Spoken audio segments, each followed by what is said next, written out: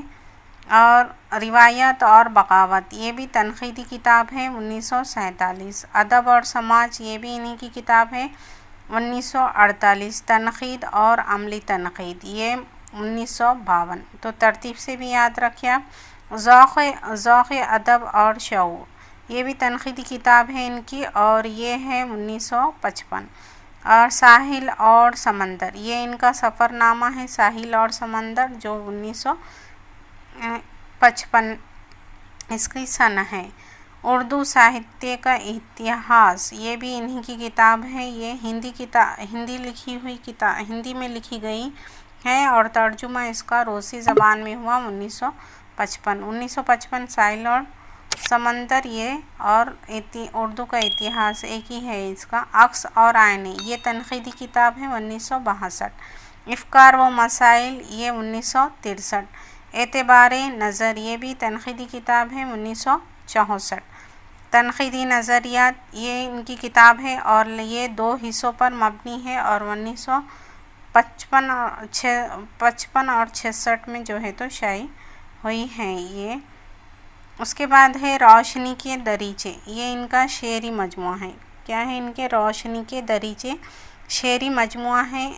اور اردو ادب کی تنقیدی تاریخ، یہ بھی 1988 ہے اس کی سن۔ اور تاثرات اور تجزیات، یہ بھی انہی کی کتاب ہے، باقی تو دیکھنے کی ضرورت نہیں ہے۔ کلیم الدین احمد، یہ یہاں سے بھی کوشچنس بنتے ہیں ان کی بھی کتابوں سے۔ یہ پٹنہ میں پیدا ہوئے تھے 1908 میں اور ان کی وفات ہوئی 1983 میں ہوئی۔ آگے ہے اردو شاعری پہ ایک نظر، یہ ان کی تنقیدی کتاب ہے کلیم الدین کی اور یہ 1940 میں ہے اس کا سن۔ یہ اس کے بعد ہے اردو تنقید پر ایک نظر، اردو شاعری پر ایک نظر اور اردو تنقید پر ایک نظر، یہ 1942۔ اردو زبان اور فن داستان گوئی، یہ 1944 میں ہے۔ تحلیل نفسی اور ادبی تنقید، یہ 1948 میں۔ سخن ہائے گفتنی، یہ کئی بار یہاں سے کوشچنس بنا ہے۔ سخن ہائے گفتنی کس کی کتاب ہے؟ تو یہ کلیم الدین احمد کی ہے اور اس کا سن ہے 1955۔ دیوان جہاں، یہ بھی کلیم الدین احمد کا ہے 1959۔ عملی تنقید 1963۔ 42 نظمیں 1965۔ اپنی تلاش میں 1975۔ کلیات شاد، انہوں نے مرتب کیا ہے کلیات شاد جو کہ ہمارے نصاب میں ان کی غزلیں شامل ہیں 1975 میں۔ دیوان جوشش 1976 اور اقبال ایک مطالعہ 1979۔ اور قدیم مغربی تنقید، یہ بھی انہی کی کتاب ہے کلیم الدین احمد کی۔ اور ان کے کچھ نقاد، ان کے جو ہے تو کچھ تنقیدی نظریات ہیں، اسے بھی دیکھ لیں گے۔ نقاد کا فرض ہے کہ وہ سماجی اور شخصی خیالات و نظام کی دنیا کو تباہ ہونے سے بچائے۔ ان کا کہنا ہے کہ نقاد کا فرض ہوتا ہے کہ وہ سماجی اور شخصی خیالات و نظام کی دنیا کو بچانے کی کوشش کریں، تباہ ہونے سے بچانے کی کوشش کرنا۔ ادبی نقاد کو یہ دریافت کرنا ہے کہ شاعری کا اپنے عصر کی روحانی اور سماجی زندگی سے کیا رشتہ ہے، یہ بھی کلیم الدین نے کہا ہے۔ کلیم الدین احمد کے نزدیک اردو میں تنقید کے اصولوں کا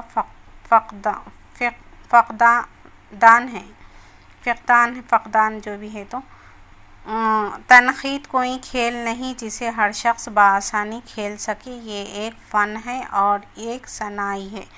یہ قول اہمیت رکھتا ہے اور ایک بار آیا بھی ہے شاید یہ قول، یہ دیکھ لیں آپ۔ تنقید کوئی کھیل نہیں جسے ہر شخص بآسانی کھیل سکے، یہ ایک فن ہے اور ایک صناعی ہے۔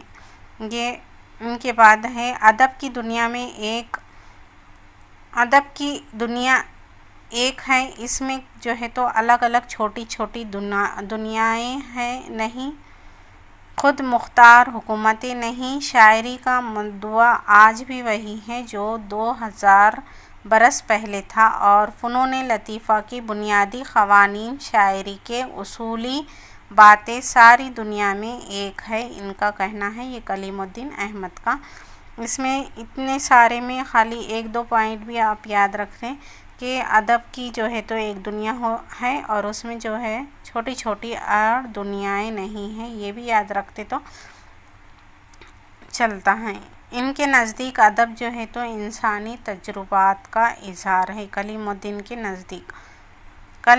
کے نزدیک شاعری بیش قیمتی تجربات کا موزوں ترین اظہار ہے، یہ کلیم الدین کے نزدیک۔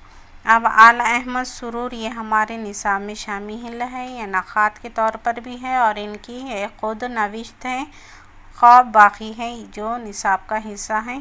ان کی پیدائش ہوئی تھی 1911 میں، بدایوں میں ہوئی، اور 2002 میں ان کا علی گڑھ میں جو ہے تو وفات ہوئی ہے۔ ان کا پہلا جو ہے سلسبیل یہ 1935 ہے، اس کا سن، اور تنقیدی اشارے یہ بھی آل احمد سرور کی کتاب ہے۔ نئے پرانے چراغ یہ 1946۔ تنقید کیا ہے، ان کی کتاب ہے، یہاں یہ اچھی کتاب ہے، یہاں سے تنقید کے بہت سارے قول بنے ہیں۔ اور ادب اور نظریہ وہ یہ 1954 کی۔ ذوق و جنون 1955، نظر اور نظریہ 1973، مسرت سے بصیرت تک 1974۔ اقبال نظریہ اور شاعری یہ 1979 میں۔ پہچان اور پرکھ 1990۔ اب یہی کتاب کو جو ہے تو پہچان اور پرکھ، یہ پہچان آل احمد سرور کی ہے، اور پرکھ اور پہچان یہ ہے گیان چند جین کی۔ یہ دونوں کتابوں میں اکثر جو ہے تو کنفیوژن رہتا ہے، تو اسے یاد کریں آپ۔ آل نے پہچانا اور گیان نے پرکھا، یہ یاد کر لیں آپ۔ خواب باقی ہے یہ 1991 ہے، اس کی اشاعت یہ یاد رکھیں آپ، یہ کیونکہ نصاب میں ہے ہمارے خود نوشت کے طور پر۔ خواب اور خلش یہ بھی جو ہے تو آل احمد سرور کی کتاب ہے 1991۔ دانشور اقبال 1994۔ فکر روشن یہ 1995۔ کچھ خطبے اور کچھ مقالے یہ 1996۔ اردو تحریک 1999۔ افکار کے دیے یہ 2000 ہے۔ آل احمد سرور کے تبصرے 2003 میں۔ مکاتیب سرور یہ مرتب ہے وارث رفیق نے کی، اور 2003 میں۔ عرفان غالب یہ بھی آل احمد سرور کی ہے۔ اقبال اور مغرب کا عکس یہ بھی آل احمد سرور کی ہے۔ تنقید کے بنیادی مسائل یہ بھی آل احمد سرور کی ہے۔ آل احمد سرور نے جو ہے تو ادب میں نظریے کی اہمیت پر زور دیا۔ کس پر؟ ادب میں نظریے کی اہمیت پر زور دیا ہے۔ آل احمد سرور اس بات پر زور دیتے ہیں کہ ادب کے مطالعے کے دوران مسرت کے حصول کے ساتھ بصیرت کا ہونا بھی ضروری ہے، یعنی جب ادب کا مطالعہ ہے تو اس کے ساتھ مسرت ہونی ہی کے ساتھ جو ہے تو بصیرت کا ہونا بھی ضروری ہے۔ آج ان کا محمد حسن کا پڑھ لیں گے، اس کے بعد اسٹاپ کر دیں گے، کل دیکھیں گے اس کا پارٹ 2۔ یہ محمد حسن جو ہے تو 1911 میں بدایوں میں پیدا ہے، 2002 میں ان کی علی گڑھ میں وفات ہوئی ہے، اور ان کی کتابیں ہیں ادبی تنقید۔ ان کی کتابوں سے بھی اکثر ایگزامس میں کوشچنز بنتے ہیں۔ جلال الدین یہ بھی جلال لکھنوی اردو ادب میں رومانی تحریک 1958۔ مطالعہ سودا یہ 1960۔ یہ شعر نو یہ 1961 ہے۔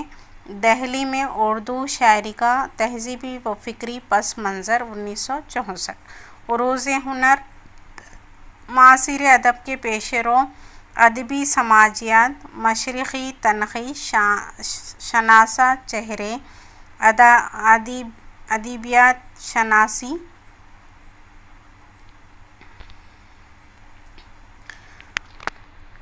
اودھ میں اردو ادب کا تہذیبی و فکری پس منظر، مشرق اور مغرب میں تنقیدی تصورات، یہ بھی محمد حسن کی کتاب ہے۔